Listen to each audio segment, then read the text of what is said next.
middle 90s as a placeholder for how are we going to make money off of this website.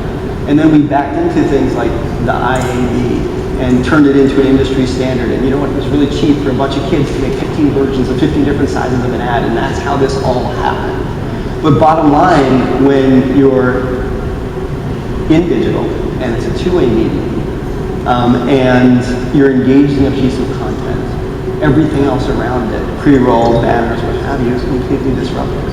And it's not married to the experience.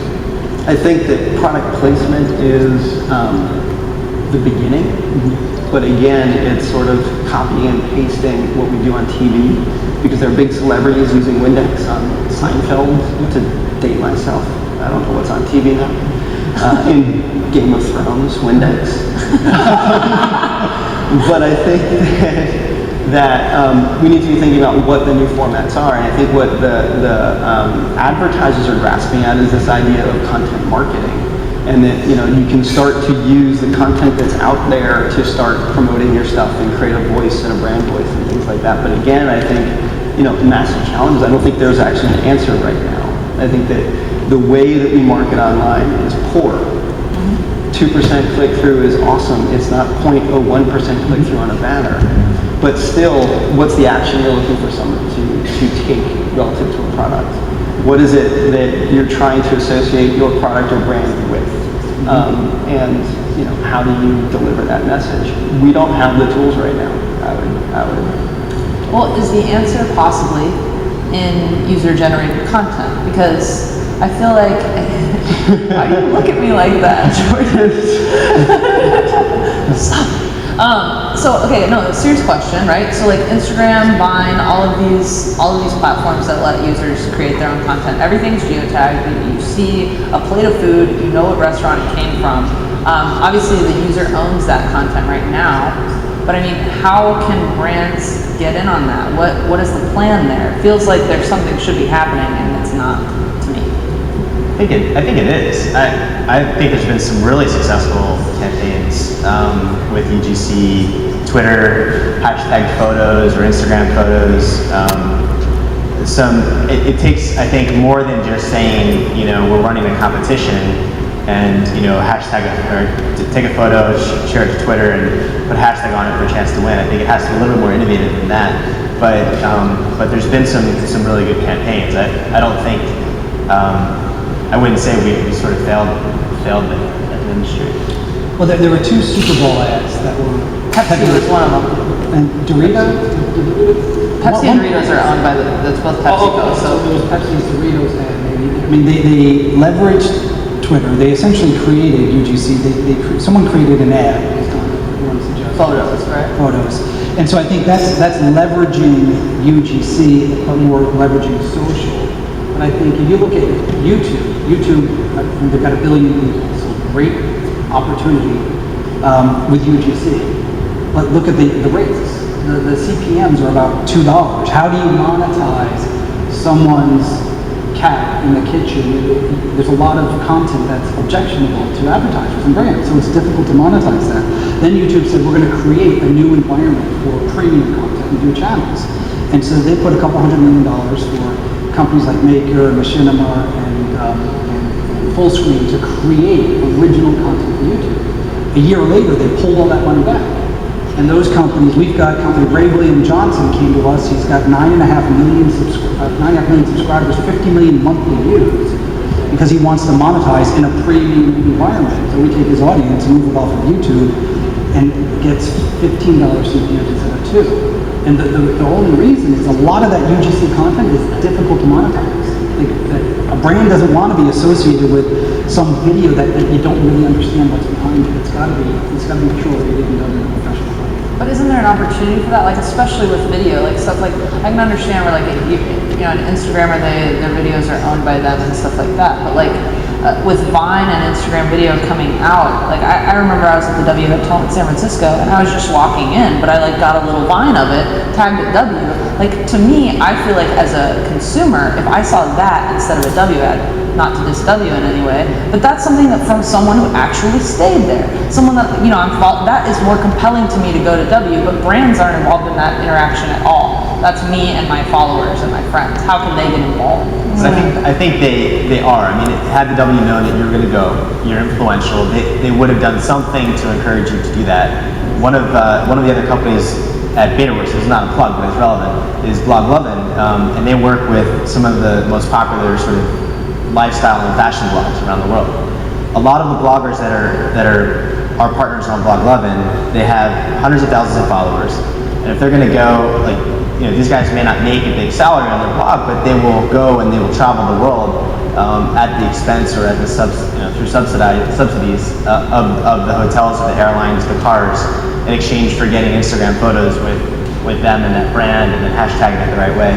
So I think it is happening, and really savvy folks that are looking for those channels to make money are doing it today.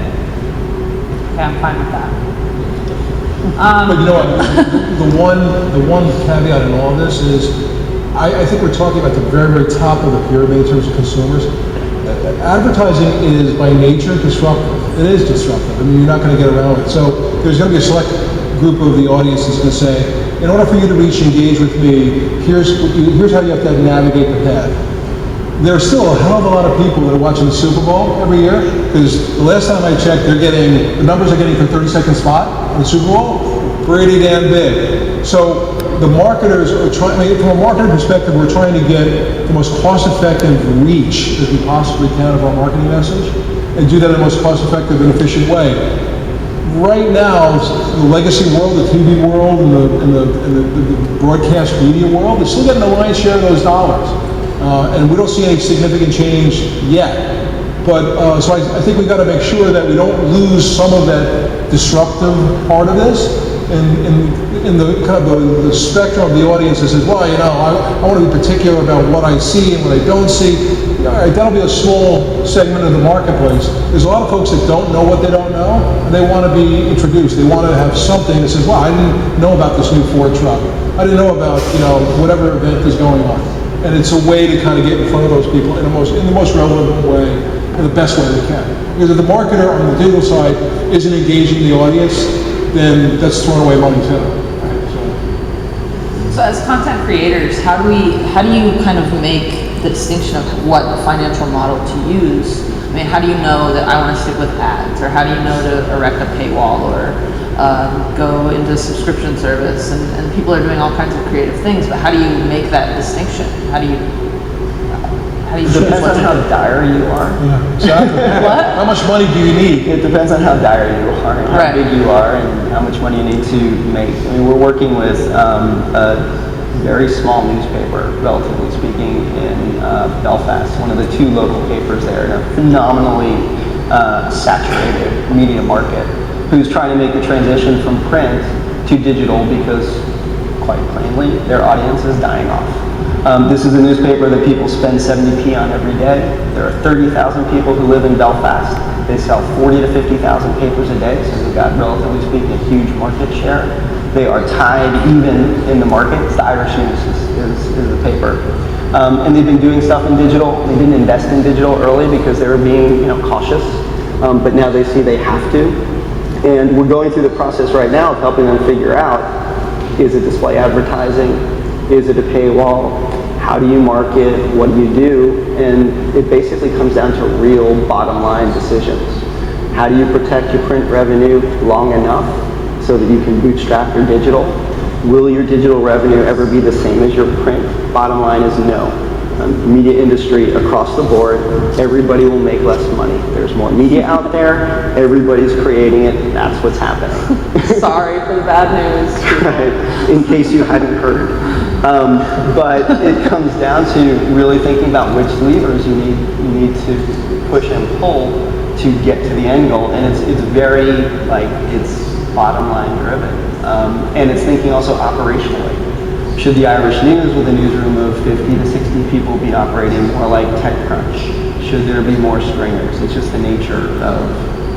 Living in this city and being around the publishing industry in this city, it's most incredible time to be alive, because you're seeing companies struggle with this very issue. The legacy world, the Time Incs of the world, the Bonniers of the world, the Rodales of the world, where they're watching media consumption patterns change and move away from legacy print titles and literally crush those business models. Costs of printing, postage, everything going up, and now struggling with, Ziff Davis, 10 years ago, Ziff Davis would publish, huge magazines, print magazines. We couldn't publish those magazines today. I was running one of the biggest ones that within a space of 2 years went from this to gone. If you didn't make the right decisions at the right time, you got caught.